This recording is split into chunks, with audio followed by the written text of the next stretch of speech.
The Industrial Revolution has been a disaster for the human race.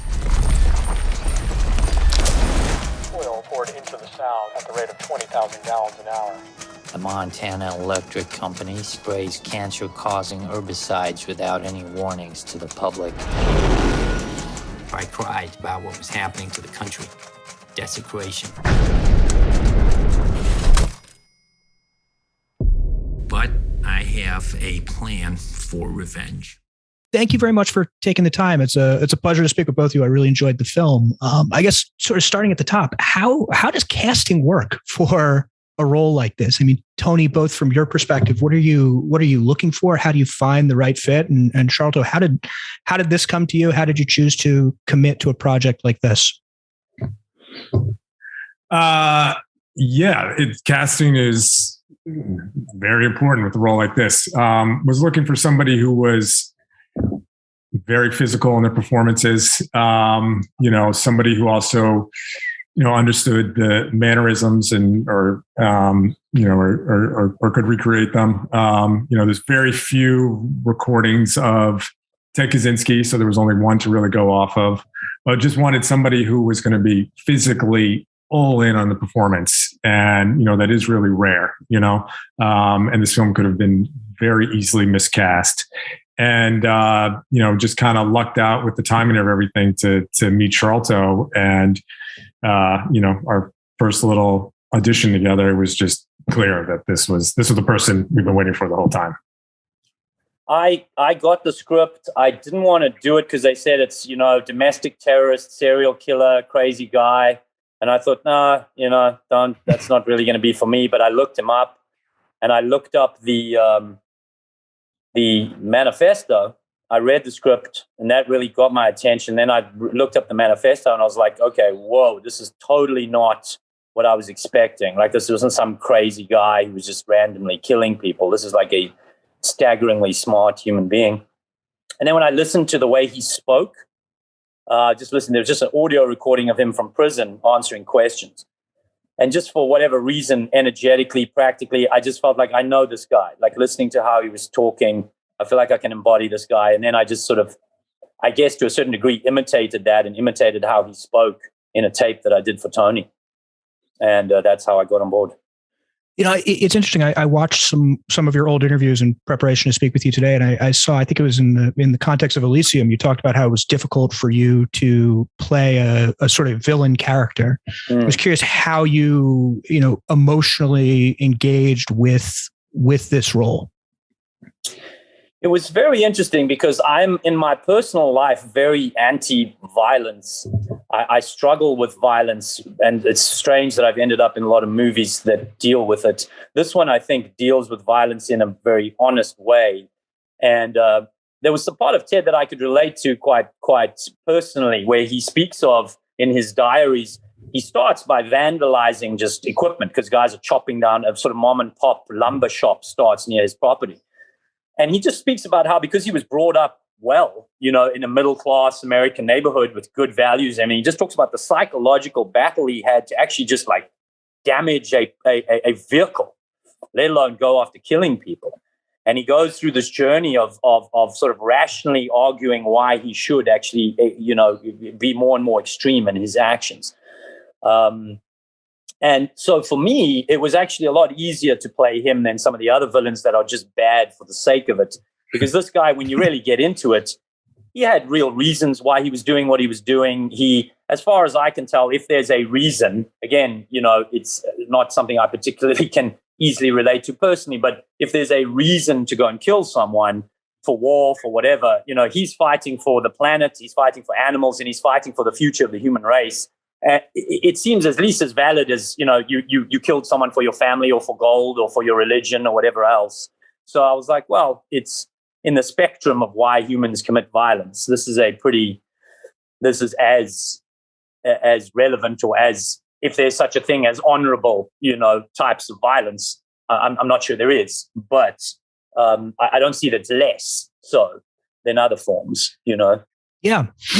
Tony, I know you did just an immense amount of research to prepare for this role. I know you interviewed a lot of folks who had met Kaczynski and spent time where he lived. I was curious how much of that appears in the script, how much of what we see on the screen came together sort of in the moment while you were out there. There's so much that's almost impressionistic, a real a tone poem almost in a lot of the scenes, and how much was on the page, how much was, you and Sharlto working together to craft, the survivalist elements, things like that.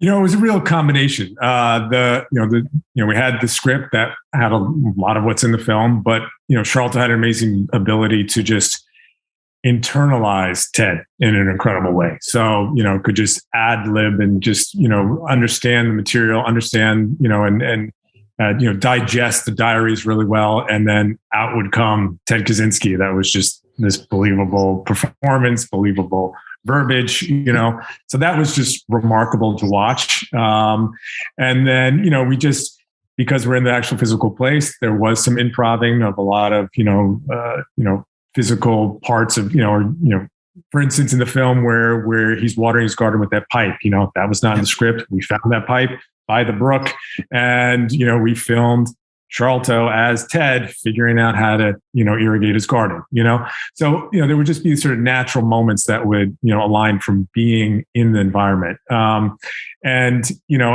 Unfortunately, there's so much that I wish we could have put in. The rough cut was about 4 hours long, but that was always the idea of just, kind of have this big, huge open kind of accordion film that we would then condense and then just create the essence of Ted, and it's a balance of too much information versus, too much experience, experiential moments. So we kind of found this sort of happy medium.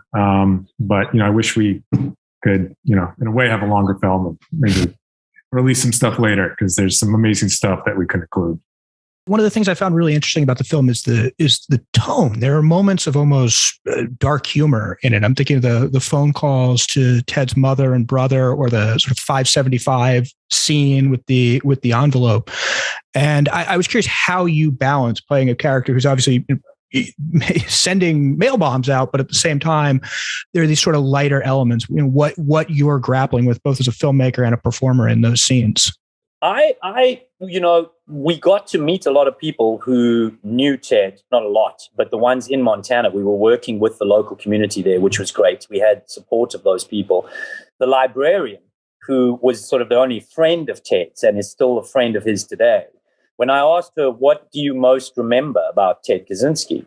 And she's like, just how funny he was, how we laughed together. And that was an interesting thing, that he had this kind of dark, satirical kind of sense of humor.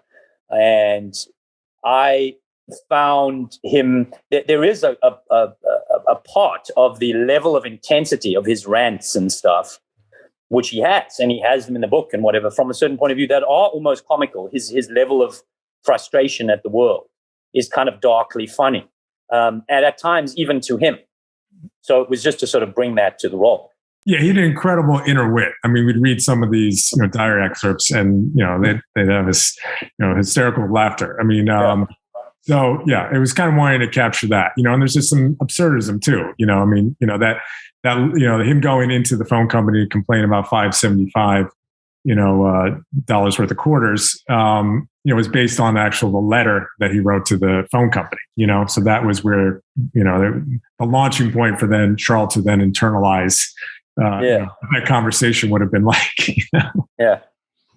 It's been in the news recently that Kaczynski has cancer, or it came out in one of his letters, and it obviously it's kind of stirred up a lot of conversation. And I found it interesting how many folks are very invested or almost supportive of his ideas. And I'm curious what your reactions are as two folks who have really dove very deep into his psyche and his theories. Reactions to what specifically?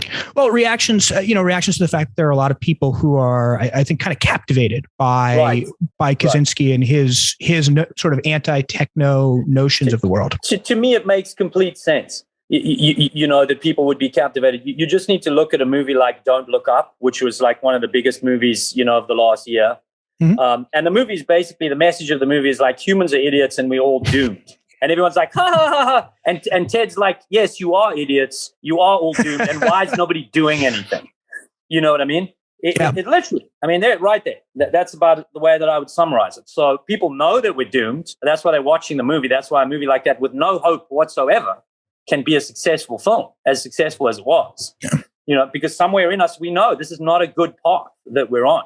So when one guy from years back goes like, hey, told you so, cocksuckers, you know, it's like, you know, obviously people are going to be interested in that. Who was that guy? I think his manifesto is more powerful than ever, you know, and that's what's interesting is kind of watch it evolve as we're facing more environmental destruction than we could have imagined. You know, while we're, you know, technology really is ruling our lives in a way we wouldn't have accepted 30 years ago, you know? So it's people are, you know, connecting with, you know, somebody whose voice that was saying all these things 30 years ago that nobody listened to, you know, or very few did. So yeah, it's more relevant than ever. And that's what's kind of amazing about this tale, you know, why we were interested in it. Absolutely. Well, I gather we've reached the end of our time. I really enjoyed the film. I really appreciate both of you taking the time to speak today. And I look forward to what each of you have coming up in the future. So thank you very much and best of luck with Ted K. Okay. Thank you, man. Thank you.